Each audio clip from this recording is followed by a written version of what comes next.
Shivakumar sir ಪೂರ್ತಿ amount cut ಆಗಿದ್ಯಾ? ಹೌದು ಮೇಡಮ್, ಪೇ ಆಗಿದೆ. ಓ, ಹೌದು. ಯಾರ ಕಡೆಯಿಂದ ಅಮೌಂಟ್ ಅರೇಂಜ್ ಆಯ್ತು? ಆಕ್ಚುಲಿ ಅದು ಅದು ಗೊತ್ತಿಲ್ಲ ಮೇಡಮ್. MLA ಕೊಡ್ತೀನಿ ಅಂತ ಹೇಳಿದ್ರು, ಆದ್ರೆ ಅವ್ರಿಗೆ ಆಕ್ಸಿಡೆಂಟ್ ಆಯ್ತು. ನನ್ನ ಕಡೆಯಿಂದನೂ ತುಂಬಾ ಟ್ರೈ ಮಾಡಿದೆ, ಆಗ್ಲಿಲ್ಲ.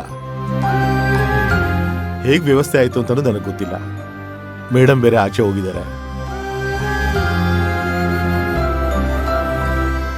ನನಗೆ ಇವತ್ತೇ ಗೊತ್ತಾಗಿದ್ದು. ನಾನು ತುಂಬಾ ಕಡೆ ಟ್ರೈ ಮಾಡ್ದೆ. 2 days ಬೇಕು ಅಂತ ಹೇಳಿದ್ರು.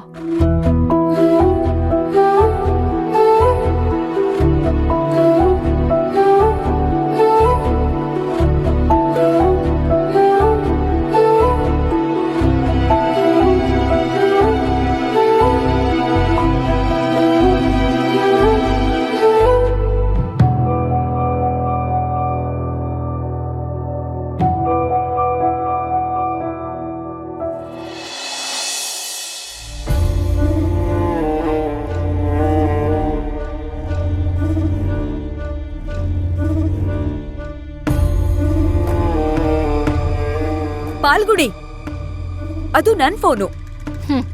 ಗೊತ್ತು, ಅದಕ್ಕೆ ತಗೊಂಡ್ ಹೋಗ್ತಾ ಇದ್ದೀನಿ. ನನ್ ಮೊಬೈಲ್ ನನ್ ಹತ್ರನೇ ಇದೆ ನೋಡು. ನನ್ ಮೊಬೈಲ್ನ ನೀವ್ಯಾಕ್ ತಗೊಂಡ್ ಹೋಗ್ತಾ ಇದೀರಾ? ಕೆಲ್ಸ ಮಾಡ್ಬೇಕಾದ್ರೆ ಮೊಬೈಲ್ ನಿನ್ ಹತ್ರ ಇರ್ಬಾರ್ದು. ಗಮನ ಎಲ್ಲ ನಿನ್ ಫೋನ್ ಮೇಲೆ ಇಟ್ಕೊಂಡಿರ್ತೀಯ, ಆಗೋ ಕೆಲ್ಸ ಆಗಲ್ಲ.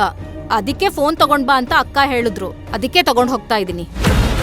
ನನ್ ಮಗುಗೆ ಆಸ್ಪತ್ರೆನಲ್ಲಿ ಆಪರೇಷನ್ ನಡೀತಾ ಇದೆ. ನನಗ್ ನನ್ ಮನೆಯವರಿಂದ ಕಾಲ್ ಬರುತ್ತೆ. ಅದೆಲ್ಲ ನನಗ್ ಗೊತ್ತಿಲ್ಲ. ಕೆಲ್ಸ ಮಾಡ್ಬೇಕಾದ್ರೆ ನಿನ್ ಹತ್ರ ಫೋನ್ ಇರ್ಬಾರ್ದು ಅಷ್ಟೇ. ಆದ್ರೆ ಅಗ್ರಿಮೆಂಟ್ ಅಲ್ಲಿ ಈ ರೂಲ್ಸ್ ಎಲ್ಲ ಇಲ್ವೇ ಇಲ್ವಲ್ಲ? ಹೌದಾ? ಅಗ್ರಿಮೆಂಟ್ ಅಲ್ಲಿ ಇಲ್ದೇ ಇರೋ ಕೆಲ್ಸನೆಲ್ಲ ಮಾಡಿಸ್ತಿದಾರೆ ಅಂತ ಹೋಗಿ ಕಂಪ್ಲೇಂಟ್ ಕೊಡು. ನಾನು ನಮ್ಮನೇಲಿ ಒಡವೆ ಕದ್ದಿದ್ದಾಳೆ ಅಂತ ಹೋಗಿ ಕಂಪ್ಲೇಂಟ್ ಕೊಡ್ತೀನಿ. ಇಬ್ರು ಕೇಸ್ ನಡ್ಸೋಣ, ಏನಂತೀಯ? ಆದ್ರೆ ಇವತ್ತು ನಿನ್ ಕೈಗೆ ಈ ಮೊಬೈಲ್ ಮಾತ್ರ ಕೊಡಲ್ಲ. ಅದೇನ್ ಮಾಡ್ತೀಯೋ ಮಾಡು.